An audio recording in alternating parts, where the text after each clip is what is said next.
ফেব্রুয়ারি শহীদ সেনা দিবস।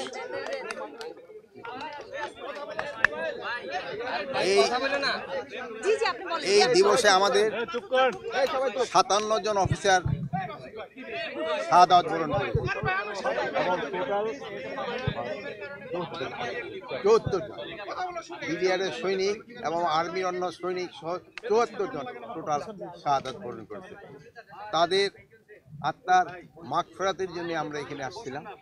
এখানে প্রতি বছরই আসা হয়, কিন্তু আজকের এইবারের একটু ডিফারেন্স হলো, এবার থেকে এটা শহীদ সেনা দিবস হিসাবে ডিক্লেয়ার করা হয়েছে এবং আমরা শহীদ সেনা দিবস হিসাবে এখানে আসছি।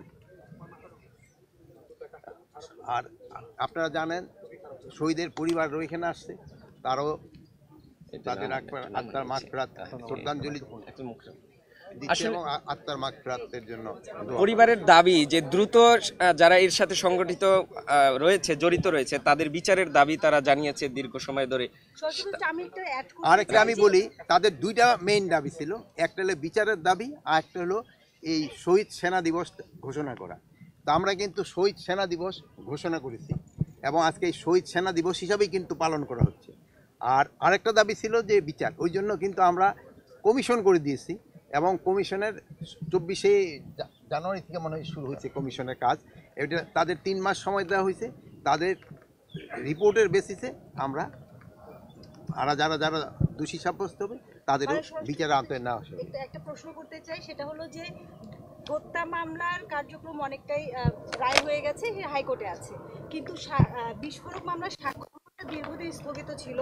হত্যা মামলায় যারা খালাস পেয়েছিল বা যাদের সাজাভোগ শেষ হয়েছে, তারা বিস্ফোরক মামলার জন্য বিডিআর জঞ্জালত এখনো জেলে আছে। সেই ক্ষেত্রে আপনারা আসলে সাক্ষ্য গ্রহণটা নিয়মিত কিভাবে করেন? বিস্ফোরক মামলায় মানে হত্যা মামলা যাদের সাজা হয়েছিল, তারপরে বিস্ফোরক মামলার জন্য কিন্তু অনেক দিন তাদের সাজা ভোগ হওয়ার পরেও কিন্তু জেলে ছিল, কিন্তু তাদের কিন্তু অনেকেরই জামিন হয়ে গেছে।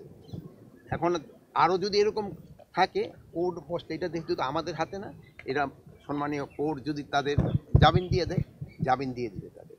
স্যার, গত 15 বছরে আওয়ামী লীগ কেন এই দিবসটিকে শহীদ সেনা দিবস হিসেবে ঘোষণা করতে পারেনি?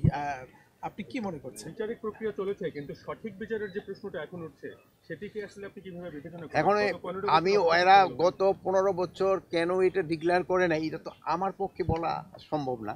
আর 2 নাম্বার যে সঠিক বিচার যেন হয়, এই জন্যই কিন্তু একটা তদন্ত কমিশন গঠন করে। এটা কিন্তু কমিশন মানে ইনকোয়ারি কমিটি না, তদন্ত কমিশন গঠন করা হয়েছে এবং তাদের দেখবেন তাদের মর্যাদাও দিয়ে দিছে, যে ইসেরে অ্যাপিলেট ডিভিশনের জাজের মর্যাদা দেওয়া হয়েছে যে প্রধান, আর অন্যান্যদের কিন্তু হাইকোর্টের জাজদেরও মর্যাদা তাদের দেওয়া হয়েছে এগুলি করার জন্য। এই জন্য একটা যেন সঠিক হয়, এটা কমিশনটা যেন সঠিকভাবে কাজ করেন এবং যারা দোষী তাদের যেন তারা ভালোভাবে করতে পারে, এই জন্য কিন্তু এটা করা হয়েছে এবং তারা তাদের রিকমেন্ডেশনের উপরে বেস করে আমরা পরবর্তী অ্যাকশনটা নিব। আপনারা যে কমিশনটা গঠন করেছেন, প্রশ্নটা হচ্ছে যে সেনাবাহিনীকে বলা হয় আমাদের দেশপ্রেমের প্রতীক, আমাদের সার্বভৌমত্বের প্রতীক। এইরকম একটা বাহিনীর একবারে ডেকোরেটেড 57 জন কর্মকর্তাকে যখন হত্যা করা হয় এবং কোনো সরকার যদি সেটাকে নিয়ে আসলে যে এখন যে প্রশ্নটা উঠছে সঠিক বিচার এবং বিচার, এই বিচারের নামে যদি হচ্ছে যে টালবাহানা করে এবং সেখানে যদি নানান ধরনের ষড়যন্ত্রের গন্ধ পাওয়া যায়, তাহলে আসলে এখানে তো আপনি তো এখানে টালবাহানা কোথায় দেখলেন? এখানে তো আমরা এটা তো গত শোনেন এই গত 15 বছরের প্রশ্নগুলি তো আপনারা ওই গত 15 বছর করতে পারতেন, বাট গত 15 বছরের উত্তর তো আমি দিতে পারবো না। এই যে আমাকে এখন যে হারে প্রশ্ন করতে পারতেছেন, এই প্রশ্ন কি আপনারা গত 15 বছর করতে পারছেন? এই ধরনের প্রশ্ন তো আপনি করতে পারেননি। আপনারা শুনেন, আমি বলি, আপনারা তখন স্বাধীনভাবে আমাদের যে কোনো ধরনের প্রশ্ন করতে পারেন। আগে যে কত ঘটনা ঘটছে গত 15 বছর, আপনারা অনেক সময় মিডিয়া দিতেও পারেন নাই, আপনার ইচ্ছা ছিল, আপনার বুক ফেটে গেছে কিন্তু প্রকাশ করতে পারেন না। এখন তো আপনারা এটা প্রকাশ করতে পারেন।